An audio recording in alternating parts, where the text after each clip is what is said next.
una pregunta que me hicieron. Entonces, voy a contestar esa pregunta y después vamos a ver un poco de temas de análisis funcional para que conozcan, aunque sea superficialmente, las herramientas de análisis que necesitamos para trabajar en problemas de control en ecuaciones diferenciales parciales, ¿ok? Entonces voy a empezar primero con la pregunta. Entonces, algunos de sus compañeros me preguntaron qué tenía que ver la condición de rango de Kalman con la observabilidad. No la desigualdad de observabilidad que yo les puse, sino algunos han escuchado por ahí de una matriz de observabilidad. Entonces, ¿qué tiene que ver eso con el control o cómo está relacionado? En realidad, el concepto de observabilidad yo le llamaría un problema inverso. ¿Qué quiere decir eso? Es, si yo tengo mi ecuación diferencial ordinaria, que es x punto igual a x más bu con x de 0 igual a x0, yo puedo conocer A y puedo conocer B, pero casi nunca se conoce el dato inicial x0 precisamente, ¿sí? En muchísimos modelos físicos, pues se puede llegar a saber la estructura de la matriz A, de la matriz B. Uno conoce U de T porque es un término fuente que uno está proveyendo al sistema, uno se lo está dando al sistema, ¿sí? Pero rara vez se conoce el dato inicial. O sea, el x0 es algo que en muchos casos o solo se conoce parcialmente o no se conoce. Entonces, ¿qué pasa en esa situación? Bueno, pues hay una cuestión que se conoce como las observaciones que nosotros hacemos del sistema, que es, tengo conocimiento de una función de t que es y de t, que es igual a una matriz por x de t, por el estado del sistema. Eso es lo que yo observo de mi sistema, ¿sí? Y la pregunta que nos hacemos ahora es si existe algún tiempo finito donde yo pueda encontrar el valor de x0. O sea, si hay alguna manera en que yo, a partir de estas mediciones que son y de t, yo soy capaz de recuperar ese dato inicial, ¿sí? Que es un dato que no conozco. En principio no lo conozco. Bueno, si logro recuperar ese dato inicial, vamos a decir que mi sistema es observable. Hoy no traigo el apuntador de Ángel, pero bueno. Entonces, ¿qué sabíamos? Bueno, si y es veces x de t, acuérdense que la solución de mi ecuación diferencial está dada por lo que conocemos como fórmula de variación de las constantes. ¿Qué es? Pues voy a tener que y es c veces la exponencial de AT, o sea, mi matriz AT, por mi dato inicial x0 más la parte que tiene que ver con el término fuente, ¿sí? Entonces, esa es mi expresión de y de t. Bueno, de x, esta parte es la que corresponde a x de t, que está multiplicada por esta matriz C. Aquí C es una matriz, ¿sí? Entonces, ¿qué resultado tenemos?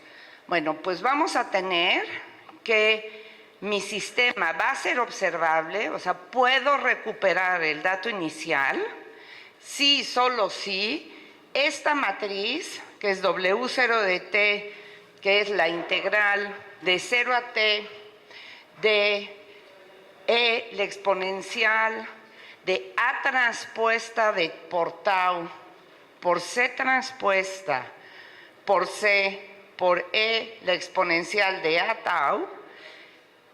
Si esa matriz, es una matriz porque estamos multiplicando matrices, ¿sí? Y la estoy integrando. Si esa matriz es no singular para todo t mayor que 0. Y la demostración de esto es muy parecida a la que hicimos para la controlabilidad. Bueno, ahorita van a ver por qué se parece y ya van a deducir de esta primera demostración cuál es la condición de observabilidad, que tiene que ver con la condición de rango de Kalman, ¿sí? A ver, ¿yo qué voy a hacer? Tengo esta expresión de y de t que viene dada por la solución de mi ecuación diferencial ordinaria, por la solución de la x punto, ¿no? Entonces voy a tener que y de t s veces la exponencial de at por x0 y tengo esta integral.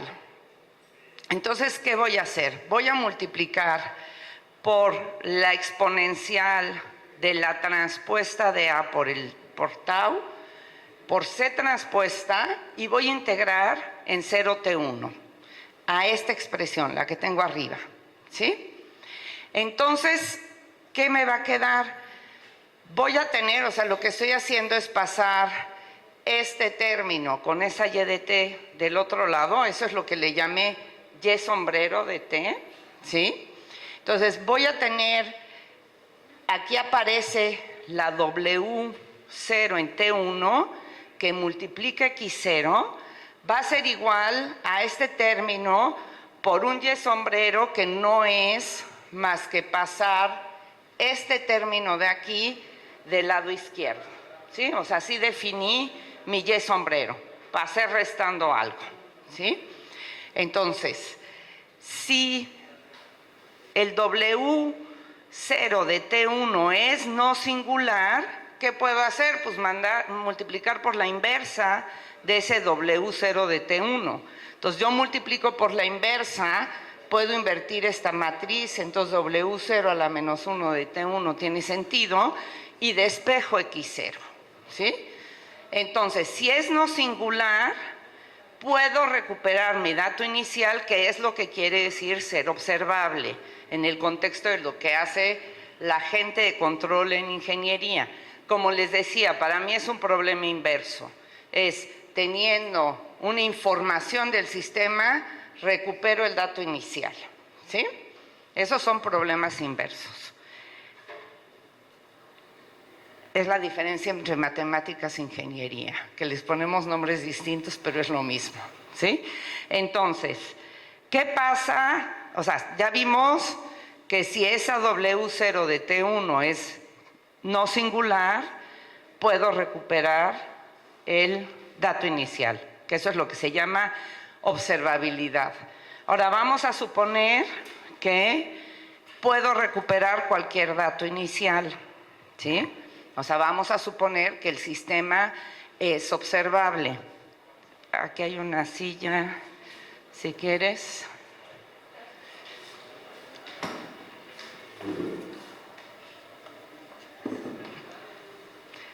Bueno, entonces, vamos a suponer que el sistema es observable. Y supongamos que W0 de T1 es singular para algún T1, ¿sí? Vamos a suponer que es singular. Queremos llegar a una contradicción. Y se parece mucho a algo que ya hicimos, ¿sí? Entonces, ¿qué va a pasar con ese W0 de T1? Se puede ver que es semidefinida positiva, ¿sí? Y es distinta de 0. Entonces, ¿qué va a querer decir que es singular? Pues que hay un vector distinto de 0 que me hace que esta forma cuadrática sea igual a 0. O sea, lo único que estoy haciendo, este vector es una constante, es un vector constante, estoy multiplicando mi integral W0 de T1 por ese vector por la derecha y por la izquierda, o sea, multiplico por B y multiplico por B transpuesta, ¿sí? Y entonces, si la matriz W0 de T es singular, yo consigo que esa cosa valga 0 para un B que no es el vector 0, ¿sí? ¿Qué me dice eso? Pues si se fijan, Aquí tengo esto multiplicado por su vector transpuesto, eso no es más que la norma al cuadrado de ese vector. O sea, aquí tengo el vector que tengo b que multiplica a la exponencial de a tau por c. Es la norma al cuadrado de ese vector, ¿sí? Porque es él por su transpuesto. Eso es una norma al cuadrado, ¿de acuerdo? Entonces, si esta integral, que es la integral de una cosa no negativa, es igual a 0, ¿qué quiere decir? Que esta cosa es igual a 0 siempre, ¿sí? Entonces, ¿qué me está diciendo? En el caso en que yo esté con un u igual a 0, o sea, me está diciendo que si esto es 0, aquí ¿qué estoy haciendo? Estoy diciendo que multiplico por b y multiplico por b transpuesta, y eso es 0, independientemente del x0, eso es 0, ¿sí? Y me queda igual a lo de este lado. Bueno, si en particular x0 es ese b que les dije, ese b distinto de 0, ¿qué estoy obteniendo? Que estoy logrando una observación igual a 0, porque ese producto es 0, ¿sí? Es lo que tenemos acá, esa norma es 0, pero sabemos que si el dato inicial es 0, la ecuación es lineal, ¿sí? ¿Qué quiere decir? Entre otras cosas, que si yo meto el dato inicial 0, pues la solución es la 0, ¿sí? Entonces, ¿qué me está diciendo eso?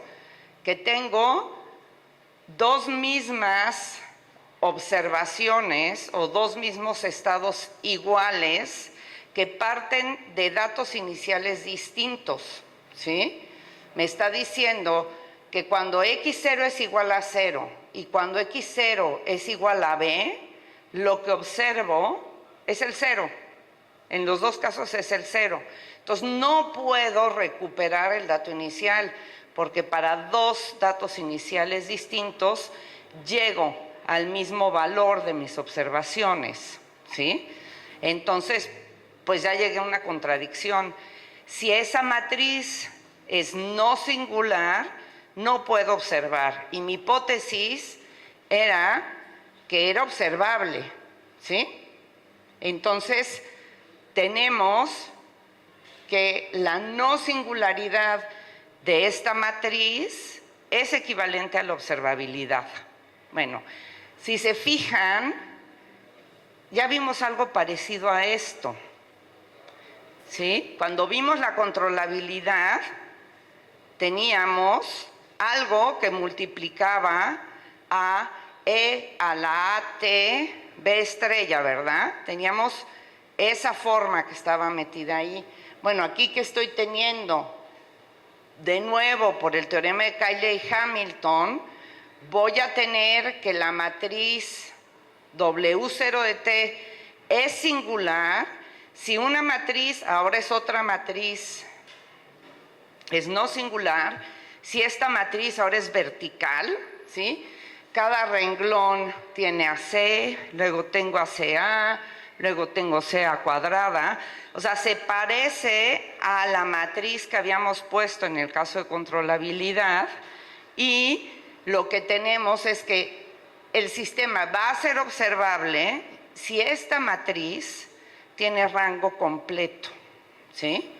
Entonces está totalmente relacionado con la condición de Kalman que vimos para la controlabilidad. O sea, son argumentos muy parecidos. O sea, aquí simplemente para demostrar que el tener rango completo implica que W0 de t es no singular, el argumento es el mismo que hicimos para la controlabilidad, porque al final, ¿qué necesitamos? Pues vamos a suponer que tengo un vector que me anula, o sea, si es singular, estoy multiplicando por c veces la exponencial de a tau, ¿sí? Y entonces eso tiene que ser igual a 0. por el teorema de Cayley-Hamilton, me está diciendo que voy a poder multiplicar esta matriz por B y B transpuesta y eso me va a dar 0, ¿sí? Que es el mismo argumento que usamos en el caso de la controlabilidad.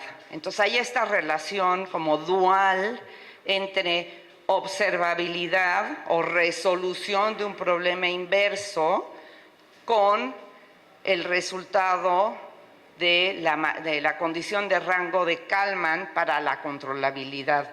O sea, son conceptos que están íntimamente relacionados, ¿sí? A ver, en general, por eso les decía, para mí es un problema inverso. O sea, si yo estoy trabajando con una ecuación diferencial parcial, se le llama un problema inverso a tener cierta información, ¿sí? Por ejemplo, en la frontera del dominio, y con eso poder recuperar el dato inicial o poder recuperar coeficientes de una ecuación diferencial parcial. Entonces, aunque los ingenieros le digan, los controleros, ingenieros, la gente de control automático, le diga observabilidad, en realidad es un problema inverso, porque ese concepto se puede extender a otro tipo de ecuaciones, ¿sí? Como ¿qué significa un problema inverso? Lo estábamos viendo con el profesor Ángel, creo, el detectar un tumor, ¿sí? Bueno, pues ese es un problema inverso, porque uno está, por ejemplo, cuando hace una ecografía, un ultrasonido, uno no tiene toda la información de dentro de la matriz de una mujer, o sea, todas las constantes que aparecen ahí. ¿Qué está resolviendo? Pues está encontrando una sustancia distinta, que es cuando hay un embarazo, por ejemplo, ¿sí? Entonces, ¿qué hace el ultrasonido? Pues detectar cosas que están adentro del organismo, ¿sí? Pero que uno no está viendo directamente. O sea, no hay una manera de verlo directamente más que abriendo a la persona. Y lo que se intenta son formas de diagnóstico que sean no invasivas, ¿sí? Pero entonces estoy intentando encontrar, por ejemplo, a la hora de encontrar un tumor, pues un parámetro que no es el mismo en otras partes del tejido, ¿sí? Y eso es como un problema inverso. Eso se puede generalizar y de hecho en sistemas más complejos también hay una relación entre controlabilidad y resolución del problema inverso. Son más complicadas las relaciones, pero existe una relación. O sea, cuando yo quiero resolver un problema inverso, puedo usar técnicas de control, ¿sí? Y eso, bueno, ya es mucho más avanzado, no es para este curso, ¿sí? Y tampoco soy experta en eso. Yo alguna vez he usado, pero pues más bien porque yo sé las técnicas de control y mis colegas que hacen problemas inversos dicen, ay, pues tú conoces esa técnica tan horrible, a ver si podemos resolver este problema. Entonces hemos trabajado juntos resolviendo problemas inversos, ¿sí? Pero eso es otro tema. Ese para la próxima Emalca. Conseguimos a alguien que les dé un curso sobre eso, ¿sí? Bueno, ahora voy a pasar a lo que les quería contar para no, ¿cómo se llama? Para que aprendan otro tipo de cosas durante... ahí está, ver en pantalla completa. Ok, esta es una plática que di hace tiempo, entonces nada más le cambié algunas cositas para introducirles a los espacios. Bueno, aquí dice Sobolev en ruso, ¿sí? Esas son el alfabeto cirílico, que se parece al griego, pero es el que se usa en Rusia, ¿sí? Entonces, en aquella ocasión dije, bueno, pues es todo lo que usted quería saber sobre Sobolev, pero temía preguntar. ¿Sí? Era el título de esa plática. Entonces les voy a contar un poquito lo que son los espacios de Sobolev, que son los espacios naturales donde uno trabaja cuando quiere resolver ecuaciones diferenciales parciales. Ahora no quiere avanzar. Bueno, entonces, ¿cómo va este tema? A ver, en algún momento de la historia, ya más reciente, o sea, no en 1600, pero por ahí de los 1800, 1900, empiezan a trabajar queriendo resolver este problema que se conoce como el problema de Dirichlet. O sea, yo tengo una región omeguita, ¿sí?, donde tengo una función u, donde el laplaciano de esa función es igual a 0. Eso es lo que se llama una función armónica. ¿Qué es el laplaciano? Es dos derivadas de la función con respecto a x más dos derivadas de la misma función con respecto a y. Eso sería el laplaciano de una función. ¿Y qué están poniendo? En la frontera de esa región omega, están pidiendo que u valga una función predeterminada, ¿sí? Entonces, pues intentaban resolver este problema, matemáticos y sobre todo los físicos, ¿sí? Y lo que se llama o lo que se conoce como el principio de Dirichlet dice que ese problema tiene una única solución continua en omega hasta la frontera de omega, o sea, quiere decir que puedo ver el valor en justamente la frontera, es donde pido que valga f, y es una función de clase C1, ¿sí? Además, o sea, es continuamente diferenciable, pero ya ahí no hasta la frontera, nada más en el interior de este dominio omega, y esa función va a minimizar esta integral, ¿sí?, que es, digamos, la norma del gradiente al cuadrado, ¿sí? Eso es lo que está minimizando. Entonces, pues fue demostrado en el siglo XIX, más o menos, o sea, no fueron demostraciones que hoy aceptaríamos. O sea, si uno manda un artículo a la revista de matemáticas con esas demostraciones, nos lo rechazan. Pero en ese momento, el conocimiento de matemáticas que había, pues decían, bueno, sí es una demostración, ¿ok? Lo demuestran Lord Kelvin y Dirichlet en esos años, en el mediados y finales del siglo XIX, pero Weierstrass dice, no es tan mal, esto no funciona, esa demostración no funciona. O sea, si Weierstrass hubiese visto esa demostración cuando la mandaron a una revista, habría dicho, no, esto está mal, ¿sí? Entonces Weierstrass llega y dice, no, eso no funciona, esa demostración no es buena, ¿ok? Hilbert restablece la demostración, pero pone condiciones más restrictivas en cuanto a la forma del dominio, cómo es la frontera. Acá hay unas sillas, unas bancas. Sí, aquí estamos más apretados, de modo. Bueno, entonces él logra una demostración más nueva, y lo que se da cuenta es que lo que es difícil es demostrar que existe el mínimo.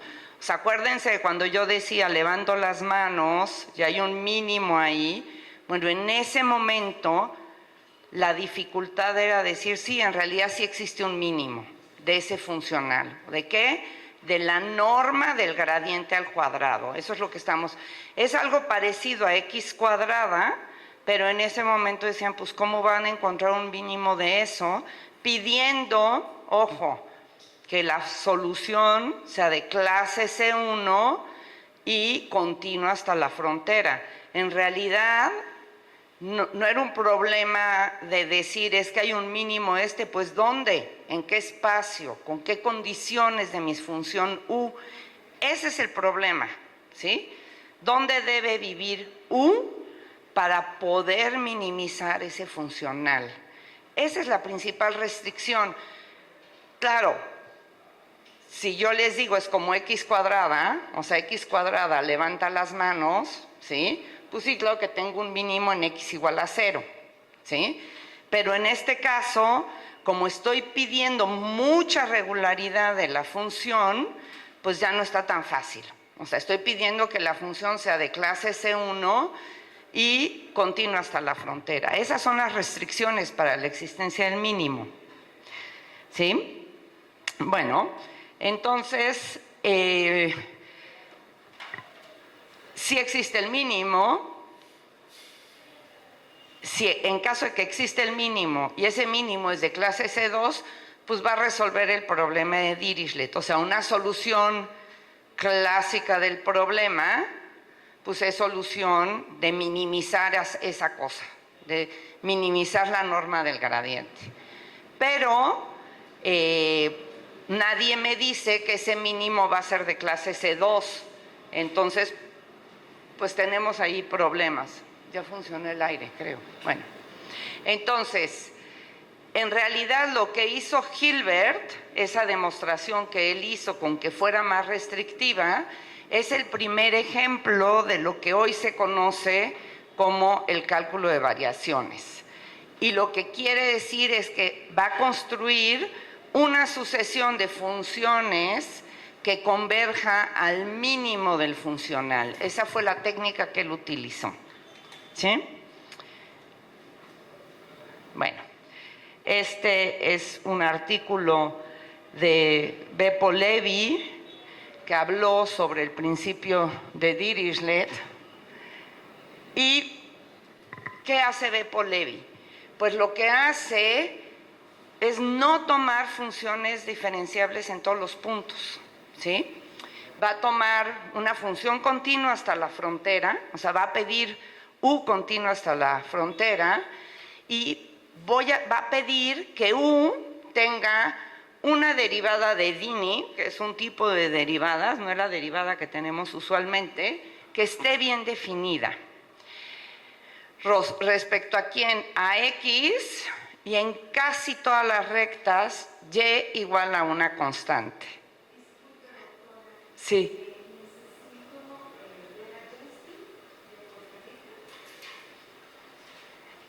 Bueno. Sí, claro que sí. Entonces, bueno, empieza Beppo-Levi a pedir condiciones sobre la derivabilidad de la función que son nuevas, o sea, no son las condiciones que se estaban buscando todo el tiempo, y consigue una sucesión minimizante que de hecho es de clase C2, ¿sí? Pero solo tiene sentido por el problema que él estaba resolviendo, o sea, para ese omega específico, para F específica, con ciertas condiciones en particular, ¿sí? ¿Qué pasa después? Pues han oído hablar del teorema de Fubini, ¿verdad? O sea, ¿les suena Fubini? Bueno, pues Fubini era un matemático, no se llama así por alguna razón especial, sino que Fubini y Tonelli retoman esos espacios que introdujo Beppo-Levi, pero no profundizan demasiado, ¿no? Después, ¿quién llega? Bueno, pues llega Otto Nikodym, que lo han oído hablar también en probabilidad, ¿no? Es muy conocido en probabilidad.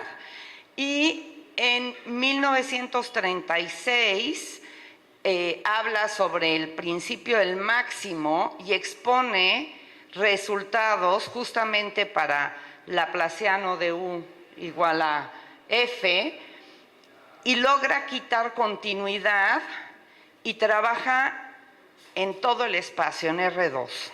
Y usa una seminorma, no una norma, sino una seminorma. Entonces, son como pequeños avances que se van dando. Bueno, ahorita les voy a enseñar una foto mía con Nicodim. Evidentemente no lo conocí, ¿verdad?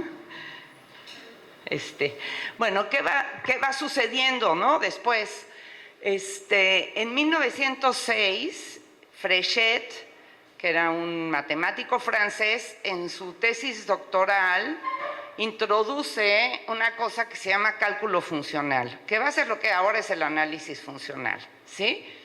E intenta unificar de una manera abstracta trabajos de otros matemáticos anteriores a él, que eran Cantor, Volterra, Arcelà, Hadamard.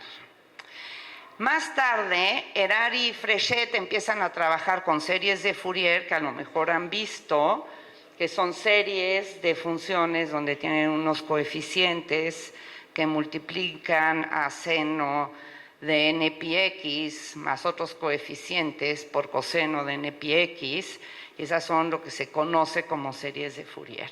Entonces se empieza a trabajar en esos espacios y define los coeficientes de esas series, ¿sí? Y llegan a espacios de Hilbert. O sea, lo que ya les había yo dicho, necesitamos trabajar en espacios de Hilbert. O sea, espacios con un producto interior y que sean completos con la norma generada por ese producto interior. Y ahí es cuando llegan a las funciones de cuadrado integrable, el L2 famoso que les mencioné, ¿sí? Y se dan cuenta que se parecen a los L2 chiquitos, o sea, hay el L2 grande que habla de integral y hay el L2 chiquito que habla de sumabilidad, donde estoy sumando series, los cuadrados de sucesiones, ¿no? O sea, la serie va a ser la suma de unas sucesiones, los elementos de la sucesión al cuadrado.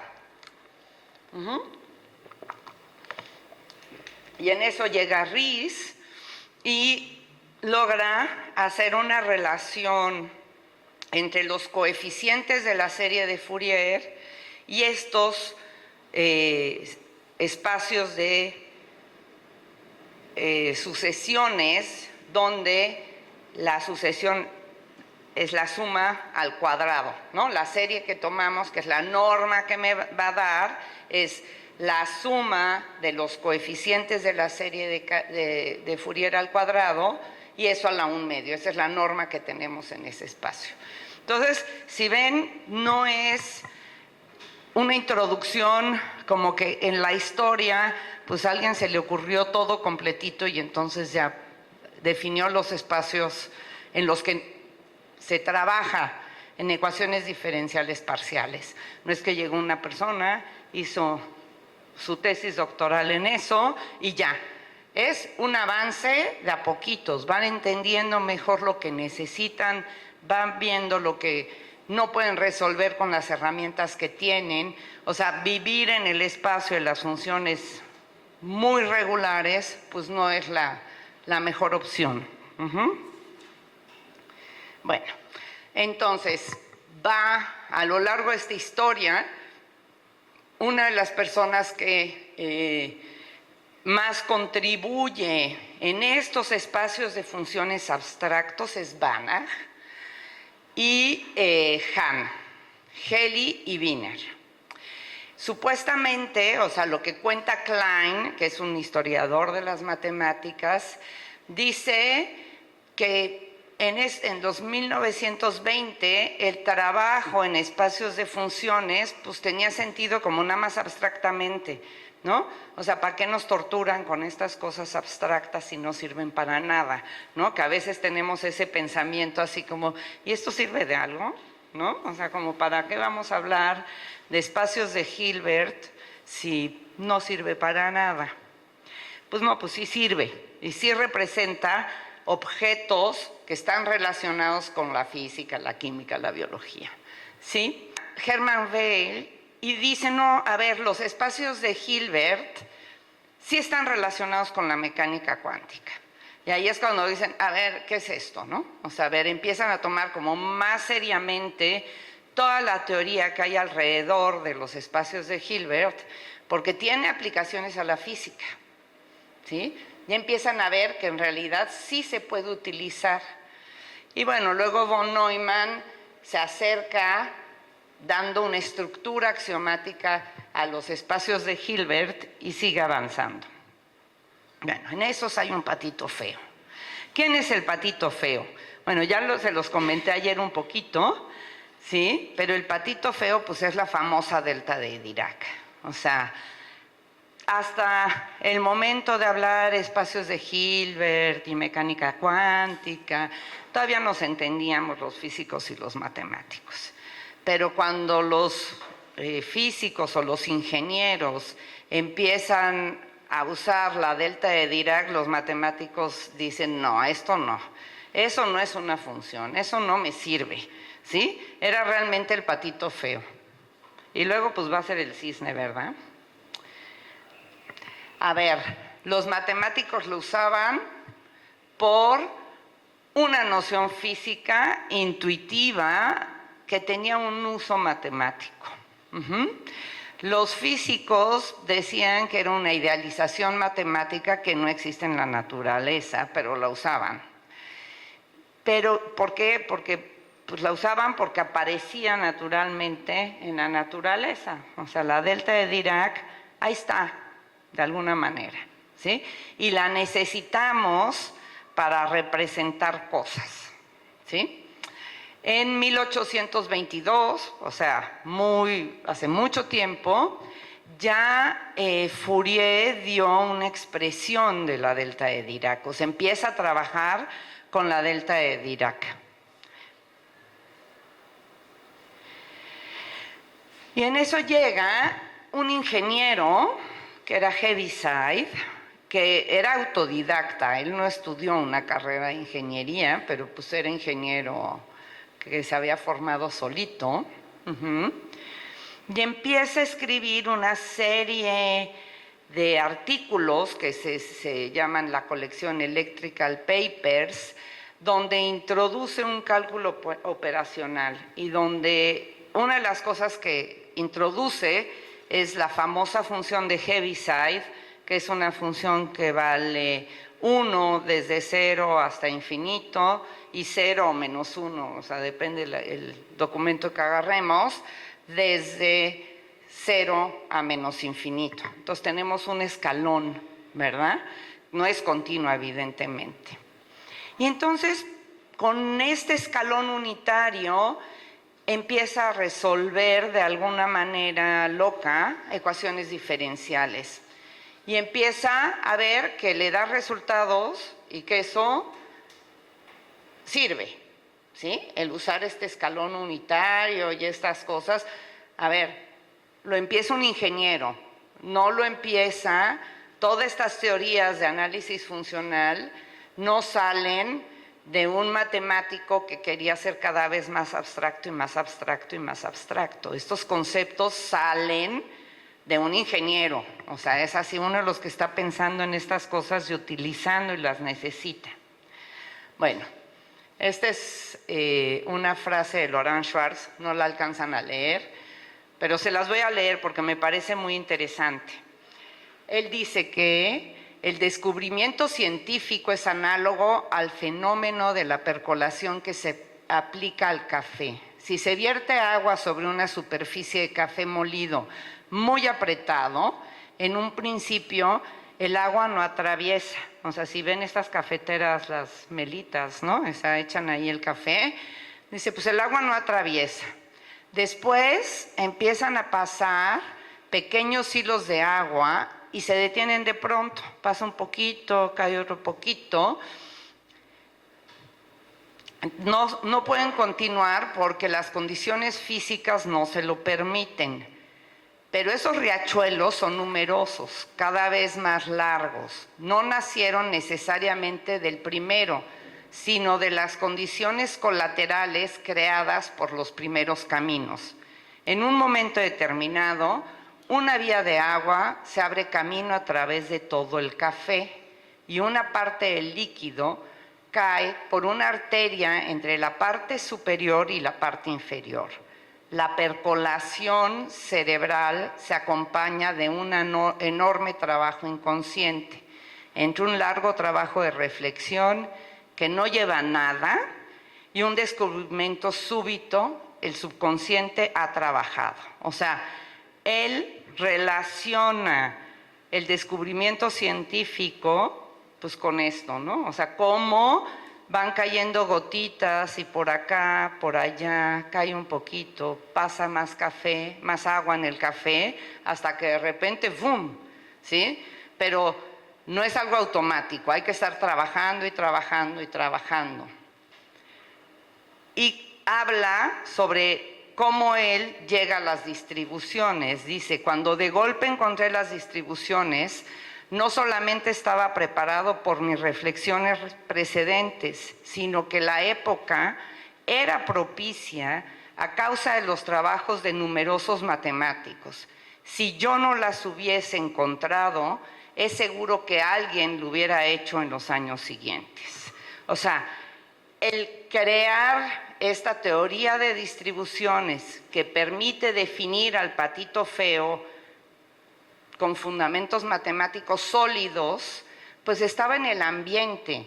Ya había estado Heaviside por ahí, ¿no? O sea, había habido ya mucha gente pensando en cosas que podían dar una estructura sólida a la existencia de la delta de Dirac.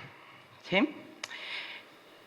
El que la dio fue Laurent Schwartz. Bueno, aquí está una foto de Laurent Schwartz con su esposa, que también era matemática, pero era geómetra, y parece que también muy buena. Bueno, ¿qué son las distribuciones? O sea, todo esto era para hablar de distribuciones y de espacios de Sobolev, que todavía no hablo. Bueno, aquí usé una notación distinta de la que usé ayer, pero ya les definí soporte, ya saben lo que es el soporte de una función, ya saben lo que es el soporte compacto. Entonces vamos a tener D de omega, pues son justamente esas funciones de clases infinito con soporte compacto, ¿ok? ¿Y qué vamos a decir? Vamos a decir, no tenemos, en este espacio no hay una norma. No se puede dar una norma en las funciones de clases infinito con soporte compacto, pero sí se puede decir una noción de convergencia. Entonces, ¿cuándo vamos a decir que una sucesión de funciones converge a una función phi en ese espacio? Primero vamos a pedir que exista un conjunto compacto donde el soporte de todas estas elementos de la sucesión esté contenido, ¿sí? O sea, no puede ser que sea aquí el soporte de uno, aquí el otro, ¿sí? Tienen que estar pues contenidos en uno más grande, pero es decir, tenemos un conjunto acotado que contiene a todos los soportes de estas funciones. Si no, no puedo hablar de convergencia, ¿ok? Y ¿qué va a pasar? Pues que para todo multiíndice, las derivadas de estas funciones van a converger uniformemente. Acuérdense que la convergencia uniforme de funciones continuas me da una función continua. Entonces, si paso por todas las derivadas, pues quiere decir que tengo convergencia uniforme de los de la sucesión de todas las derivadas de orden alfa de mi sucesión, va a converger a las mismas derivadas de orden alfa de la función límite. Entonces, converge la sucesión, converge las derivadas de orden 1, convergen las derivadas de orden 2, y entonces obtengo un elemento que va a estar en las funciones de clase C infinito, con soporte compacto, en este conjunto K, que es universal para toda la sucesión. Entonces, vamos a pedir, además, que este límite, que tiene que ver con los supremos, alcanzan porque estamos sobre un compacto, son funciones continuas, ¿sí? Entonces el máximo se alcanza y vamos a pedir que el límite de este máximo sea igual a 0, ¿sí? Y bueno, ahí está la anotación, ¿no? Lo que quiere decir de alfa son las parciales de orden sumar todos los alfas son, alfa es alfa 1, alfa 2 hasta alfa n, enteros, ¿sí? Bueno, no negativos, pueden ser 0, ¿sí? Y la derivada de orden alfa, pues es, no sé, puede ser 2 derivadas, entonces con respecto a x y con respecto a y, o sea, como lo tengan, esa es la notación, ¿sí? Bueno, ¿qué va a ser una distribución? Pues va a ser una función, un funcional, ¿sí? Una función de funciones que va del espacio de funciones de clases infinita con soporte compacto a los reales. Y esa función de funciones va a ser lineal, eso ya habíamos hablado, o sea, abre sumas y saca escalares, y va a ser en algún sentido continua. ¿En qué sentido va a ser continua? Si yo tengo una sucesión phi que converge a phi con la noción que di de convergencia dentro de las de clases de infinito con soporte compacto, entonces puedo fijarme en la imagen con mi t de phi y pasar al límite y me da t de phi. En ese sentido hay continuidad. Acuérdense que puedo hacer continuidad por sucesiones, ¿sí? Bueno, si tengo una distribución, ahora nos da a los analistas, por usar una notación, más bien a los de parciales, a los analistas no les gusta, en vez de denotar t phi así, t de phi, pues se hace este corchete, ¿sí? Pero bueno, eso es porque nos gusta dar lata. Y vamos a llamar al espacio de todas las distribuciones, o sea, de todas estas funciones lineales y continuas, le vamos a llamar d' de omega, ¿sí? Ahí viven, ese es el espacio donde viven. Va. Bueno, entonces, los que sepan lo que es una función, ¿alguien sabe lo que es una función localmente integrable? Nada más una persona sabe lo que es una función localmente integrable. ¿Qué quiere decir una función localmente integrable? A ver, piensen en una función constante, en R. Es bien bonita, ¿no? O sea, es continua, diferenciable, pero chin, yo no la puedo integrar. ¿Por qué? Bueno, sí la puedo integrar, pero el valor es infinito, ¿no? El área abajo de la curva, pues es infinita porque tengo, pues, una recta de altura constante, ¿sí? En todos los reales, y el área abajo de la curva, pues es infinita. Es como una función tan bonita, como una función constante, o sea, tan bien portada, tan buena, no me sirve como para integrar. No, a ver, espérense. Pues sí, porque estás integrando sobre todo R. ¿Qué pasa si yo integro nada más sobre compactos? Ah, pues eso es un número, ¿sí? O sea, si ustedes solamente integran a la función constante en el intervalo 0, 1, pues ese valor de ese integral, pues va a ser ese valor constante. Si integran sobre un intervalo de longitud 27, pues lo que me va a dar es la constante por la longitud, me va a dar m27, ¿no? El valor constante por 27. Entonces, una de las cosas que nos interesan son las funciones que son integrables sobre compactos, o sea, el valor de la integral sobre un compacto es finito, a eso me refiero de integrables, ¿sí?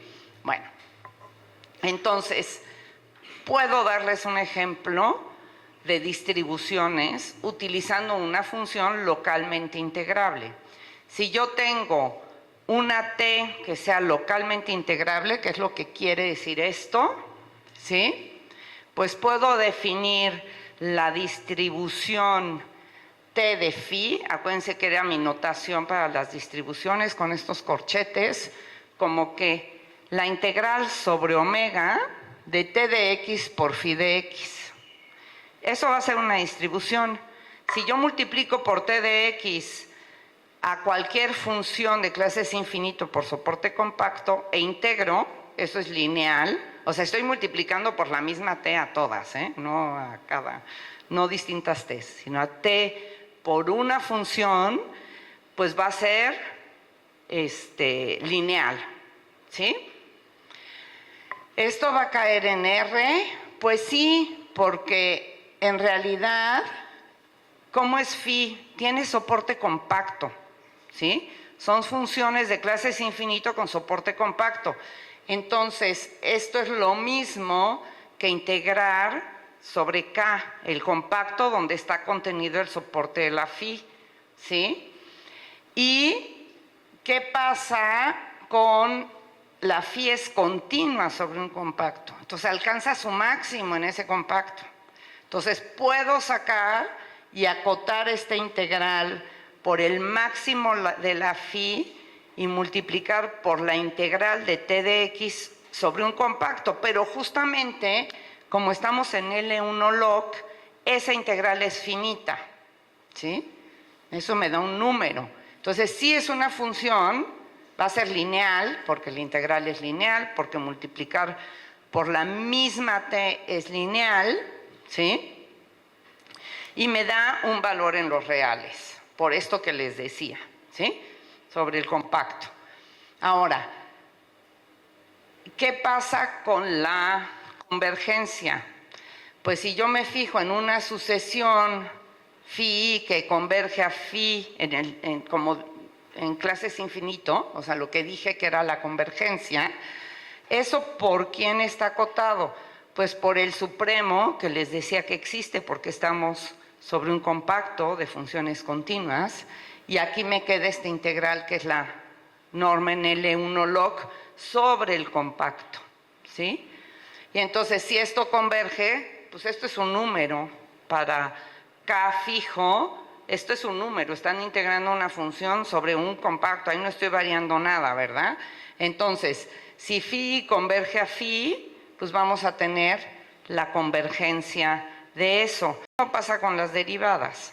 Pueden ver qué pasa con las derivadas y eso va a converger. Entonces, sí es una distribución, o sea, una función en L1 log me genera una distribución, ¿sí?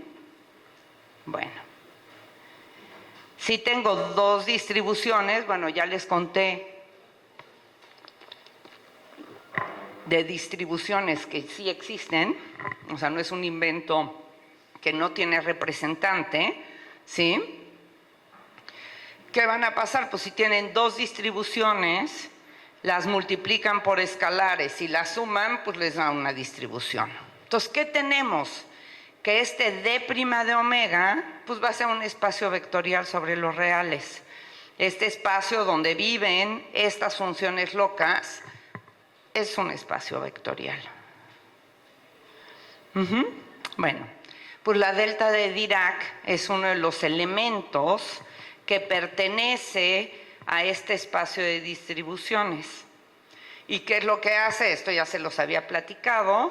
Lo que digo, la delta de Dirac en x0 le evalúo en una función de clases infinito con soporte compacto y simplemente eso vale phi de x0.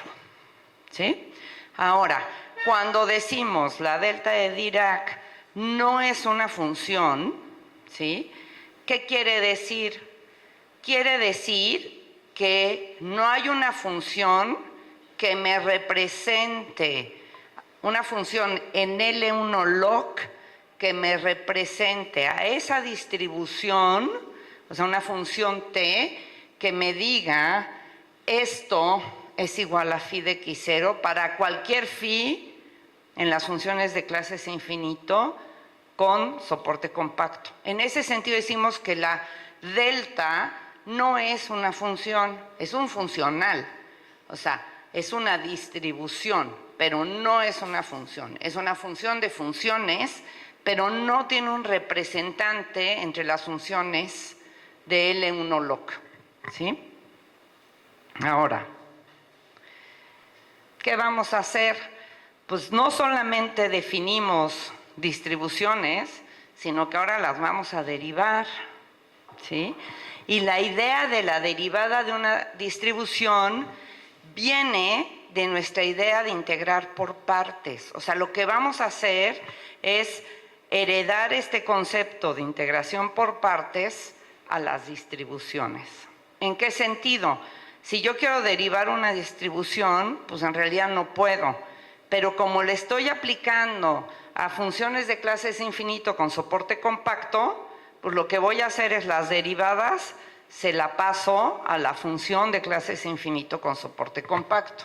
O sea, yo voy a definir una nueva, dada una distribución T, voy a definir su derivada como asociando a cada phi de clases infinito con soporte compacto, lo que hago es poner -1 al módulo de alfa. Eso tiene que ver por cuántas veces integro por partes, ¿sí? Ese es integrar por partes muchas veces, tanto como el módulo de alfa. Y luego, ¿en qué me voy a fijar? En la evaluación de t, pero ¿en quién? En la derivada de orden alfa de la phi. O sea, le quité la derivada a la t, ¿sí? En vez de estar pensando en la derivada de orden alfa de la t, se la mandé al vecino, que es el que sí es diferenciable. Y a eso le llamo una nueva distribución, que es la derivada de la distribución anterior, y lo que sé es que le hace a cada phi. Cuando yo defino una función, yo tengo que dar una regla de correspondencia. Pues lo que les estoy dando es la regla de correspondencia. Lo que hace la derivada de una distribución es que cuando yo le evalúo en phi es -1 al módulo de alfa y multiplica a t evaluado en las derivadas de la phi, la derivada de orden alfa de la phi. O sea, le cargo todo al vecino, ¿sí? Como harían ustedes en un integral igualito. No me salen las partes de frontera en esta integral. ¿Por qué? Porque phi tiene soporte compacto.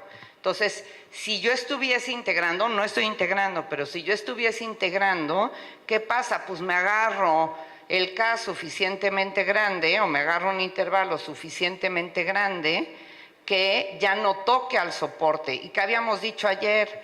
El soporte, fuera del soporte la función es 0, ¿sí? Entonces, si yo evalúo de un lado del intervalo al otro lado del intervalo, me va a dar 0, ¿sí? Porque estoy fuera del soporte de la función, si lo tomo suficientemente largo, ¿sí? La integración, si yo estuviese integrando, no estoy integrando, pero se parece, ¿sí? O sea, tiene sentido si yo estuviese ahí. Va. Entonces les voy a poner el primer ejercicio que nos dijeron en la carrera, que el valor absoluto no era diferenciable, ¿sí? Pues iba a ser diferenciable como distribución. Para empezar, el valor absoluto es una función que también está en L1 log. En cuanto yo me quedo sobre un intervalo acotado, pues el área abajo de la función valor absoluto es acotada, ¿verdad? O sea, eso es un número. Ahora, pues le voy a llamar G a la función valor absoluto y la voy a derivar. Entonces, como distribución, ¿qué me hace? Ah, no, si me pongo aquí no ven. O sea, ya. ¿Qué hace?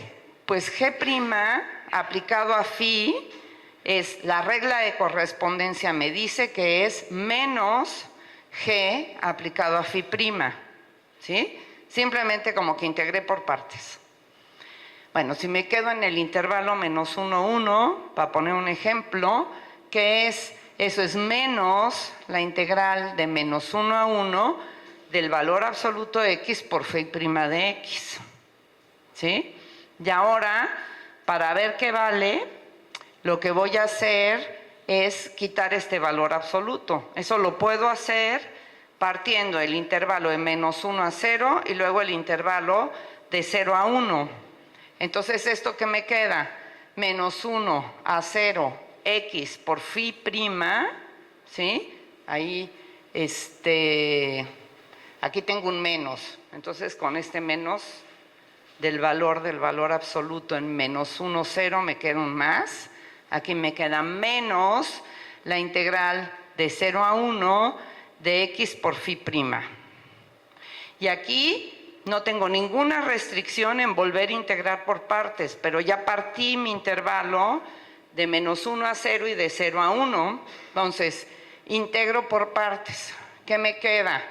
Pues cuando derivo x, la derivada de x es 1, y entonces me queda menos la integral de menos 1 a 0 de phi de x, más, ¿qué me queda?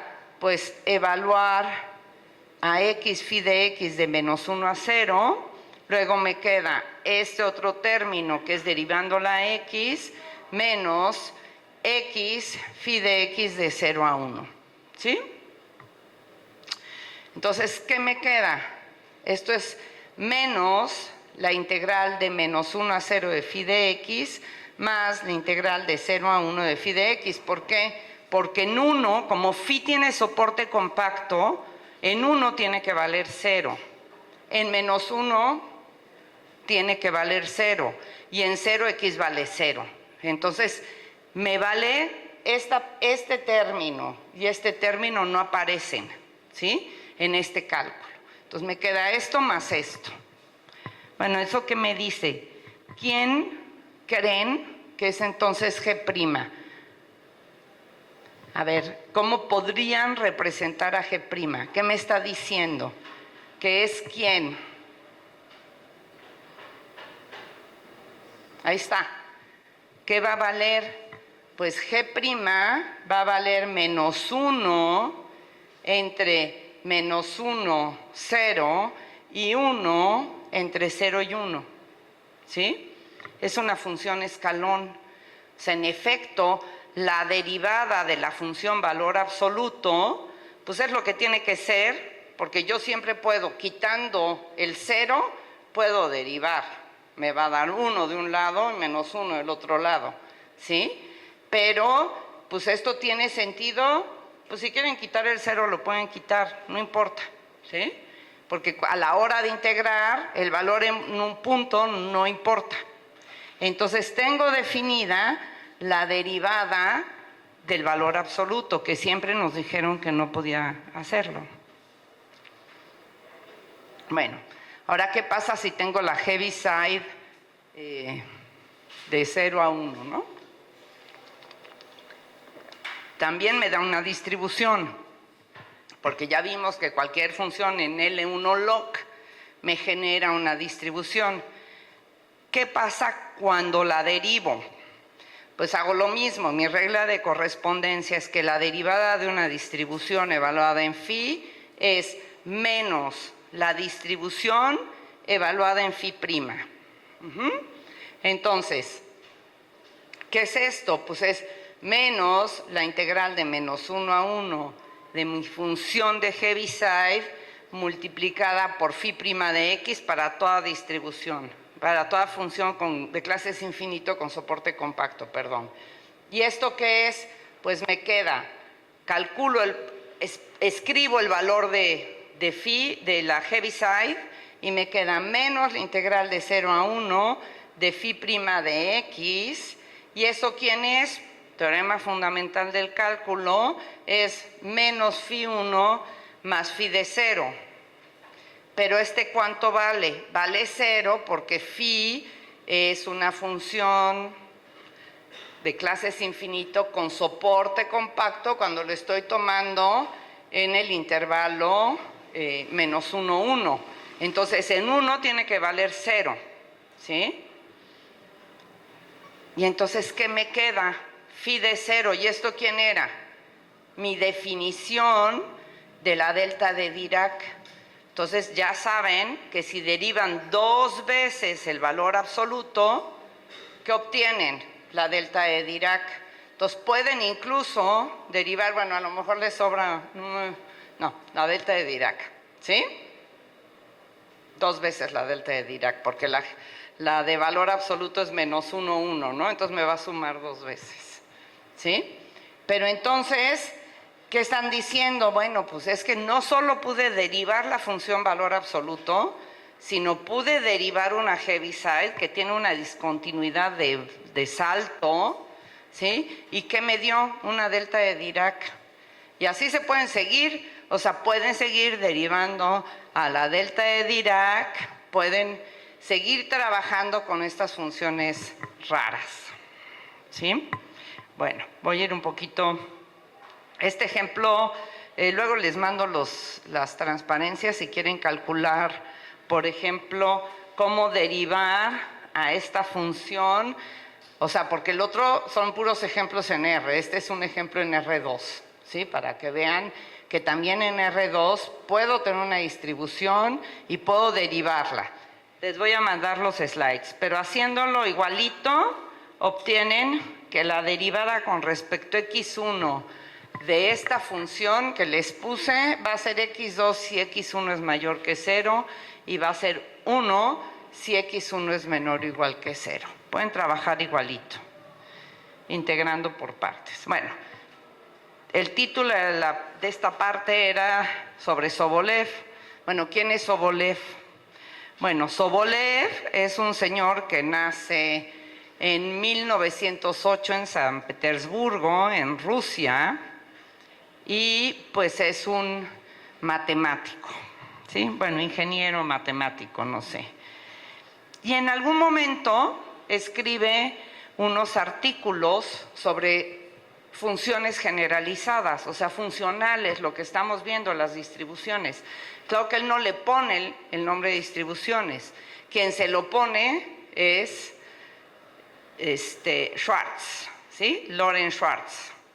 Cuenta la leyenda que en algún momento va Lorenz Schwartz a Rusia y escucha algo de Sobolev y entonces él escribe todo sobre la derivada en el sentido de distribuciones y las distribuciones, pero eso no lo podemos verificar.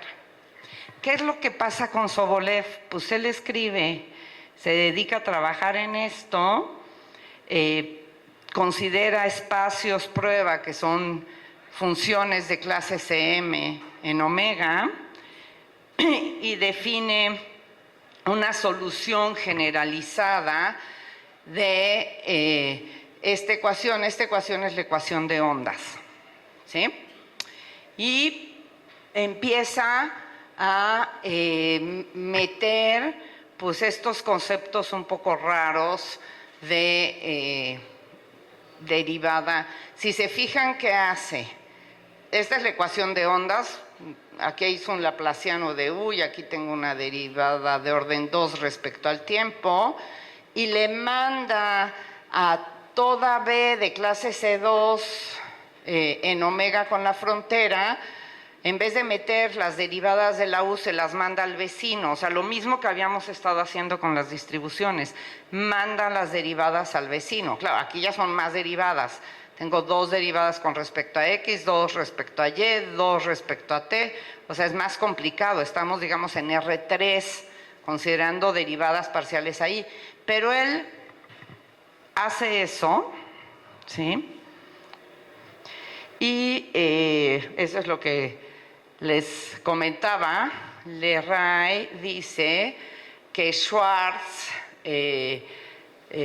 sabe del artículo de Sobolev antes de la Segunda Guerra Mundial, aunque Schwartz dice que no conocía el trabajo de Sobolev.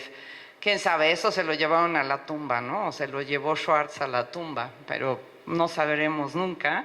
Pero la cuestión es que ya estaba en el ambiente. Y pues lo que dice Jean-Michel Cantor es que Sobolev desaparece del medio matemático.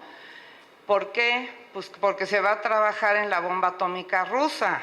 Bueno, de la URSS, de la Unión Soviética, ¿sí? O sea, la historia marca, la historia de las guerras y demás, pues también marcan el desarrollo de la matemática.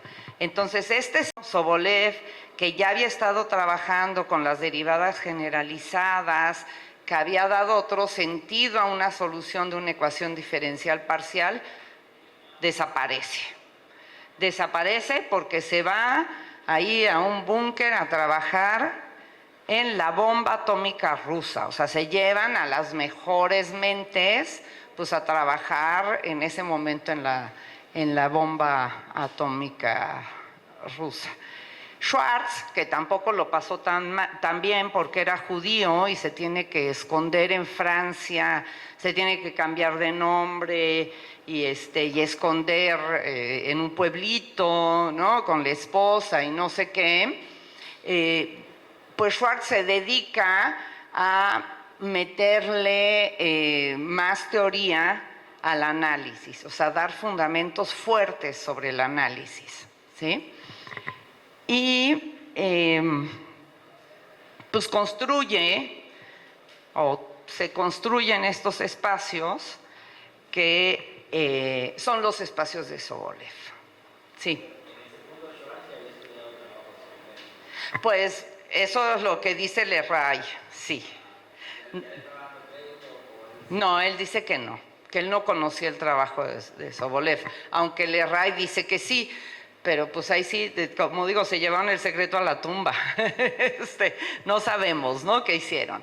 Bueno, la cuestión es que se da una definición formal de estos espacios, que van a ser espacios de Hilbert, ¿ok? Bueno, luego hacen unos espacios de Banach. ¿Y qué es lo que van a hacer? Pues van a definir funciones. Para funciones de cuadrado integrable, los que no sepan teoría de la medida no se preocupen, piensen en funciones donde la integral es la de Riemann, la de toda la vida, ¿sí? Y lo que se va a definir es este espacio H1 de omega, ¿sí? Que va a ser que funciones en L2, o sea, de cuadrado integrable, pero que además su derivada en el sentido de distribuciones, ¿sí?, como las que ya vimos, pertenecen a L2, o sea, la delta de Dirac no, ¿sí?, porque ni siquiera es una función en L1 log, entonces no puede ser una función que esté aquí, ¿sí? Pero, pues G', como lo pueden escribir, ¿sí?, que les dice, bueno, pues ¿quién es?, ¿no? Si esa función vive en L2, entonces vamos a decir, estamos tomando su derivada, entonces vamos a decir que estamos en este espacio H1. Bueno, si estamos ahí, podemos definir un producto interior que va a ser ¿quién? Yo voy a decir que tengo el producto interior de una función U con una función V. ¿Quién va a ser? Pues la integral en omega para empezar. ¿De quién? De U por B. Eso me da norma L2. Y luego me fijo en el gradiente de U punto con el gradiente de B. ¿Sí? Este producto es esto, es sumar las derivadas con respecto a la misma variable que se están multiplicando entre ellas, ¿sí? Entonces van a trabajar con ese producto interior y nos va a dar una norma. Entonces yo puedo definir la norma de U en H1 como la integral sobre omega de U cuadrado más el gradiente al cuadrado y le saco a todo la raíz cuadrada. Dentro de ese espacio hay uno en particular que se llama H10 o H01, cada quien lo dice de manera distinta. El cero que me indica es, va a satisfacer esto, va a satisfacer lo mismo, pero le voy a meter el cerito diciendo en algún sentido que vale cero en la frontera, ¿sí? ¿En qué sentido digo que vale cero en la frontera? Lo que hago es, yo tengo una norma, que es esta, se puede ver que es norma, ¿ok? Y me voy a fijar en las funciones de clases infinito de omega como un subconjunto de estos. Y le tomo esa norma y cierro el espacio. O sea, cierro a D de omega con la norma que está en H1. Las de D de omega sí valen 0 en la frontera, porque estoy en un abierto omega y tengo que el soporte es compacto dentro de ese abierto. Entonces es un subconjunto cerrado y acotado dentro de omega, ¿sí? Entonces ya cuando llego a la frontera ahí vale 0. En ese sentido vale 0, ¿sí? En la frontera valen 0. Bueno, ahora sí vamos a intentar resolver este problema. Imagínense que yo quiero resolver esta ecuación diferencial parcial. Tengo el laplaciano, bueno, menos el laplaciano porque nos gusta ponerle el menos ahí, igual a f, esta es la ecuación de Poisson. Pido que tenga condiciones Dirichlet, se pueden cambiar las condiciones de frontera, nada más es un ejemplo de lo que se puede hacer, ¿sí? Y sabemos que el laplaciano pues es la suma de las derivadas de orden 2 respecto a la misma variable. ¿Ok? Bueno, si yo tomo una phi de clase infinito con soporte compacto y supongo que mi U es solución de ese problema, ¿qué va a tener? Pues voy a tener que esto va a ser igual a esto, simplemente multiplicando por phi e integrando, ¿sí? Y ahora, bueno, pueden encontrar que el laplaciano de U es la divergencia del gradiente y entonces lo voy a poder escribir como la divergencia de phi gradiente de U más gradiente de phi punto gradiente de U. Entonces eso me da esta identidad, ¿sí? Simplemente escribiendo de otra manera. Entonces, como phi vale 0 en la frontera, el teorema de la divergencia me dice, te puedes quitar la parte que tenía de la divergencia de phi gradiente de U. Y entonces me va a quedar que gradiente de phi por gradiente de U quiero que sea igual a f por phi, ¿sí? Entonces le quité la carga de una derivada a la U, ¿sí? Bueno, entonces, pues lo que vamos a hacer es esa ecuación que me quedó, no necesito que phi sea de clases infinito con soporte compacto. Me basta que U esté en H10, la phi que ahora le llamé B esté en H10, y entonces ¿qué necesito resolver? Este producto igual a F por B, pero para todo B en H10. Entonces cambié el problema donde tenía un laplaciano a buscar una identidad con un gradiente. Bueno, pues eso,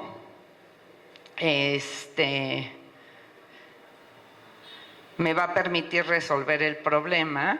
Ahí ya necesito más elementos de análisis, pero donde voy a minimizar el funcional, ese que les había puesto al principio del problema de Dirichlet, es en H10 o en H1. O sea, uno va a cambiar el lugar donde está trabajando y puede y tiene sentido porque todo está bien ahí.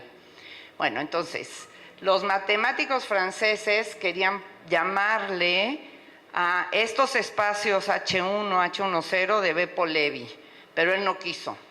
Y Sobolev no dijo que no se usara. O sea, dijo, ay, qué padre, ¿no? O sea, está muy bien que me reconozcan el trabajo que hice.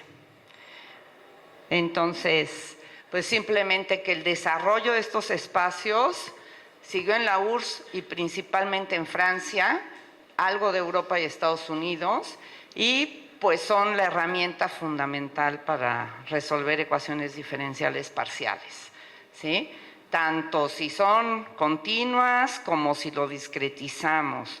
O sea, muchos de ustedes trabajan con métodos numéricos, ¿sí? Bueno, pues tienen que saber trabajar con las derivadas discretas, pero en estos espacios, ¿sí? O sea, se tiene que poder pasar allá.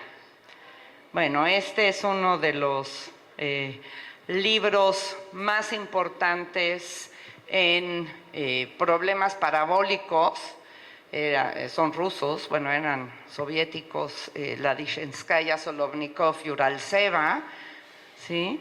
Y ellos trabajan las ecuaciones parabólicas. Son un tipo de ecuaciones diferenciales parciales. La ecuación del calor es un ejemplo de las ecuaciones parabólicas, y ellos tienen este libro que no hay quien lo entienda. Esa es la verdad. Muy difícil de entender.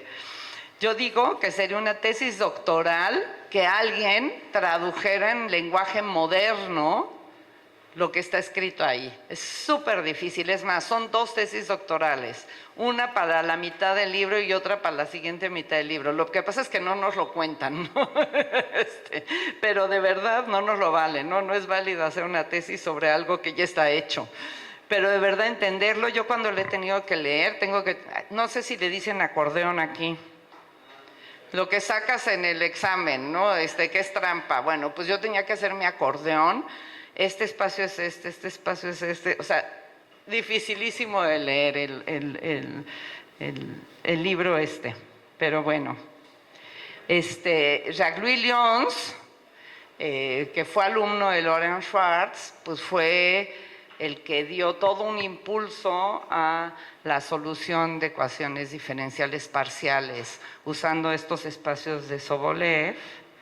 Y ahí estoy yo de jovencita, esta soy yo, con Lyons. O sea, lo llegué a conocer, ya hasta me emocioné.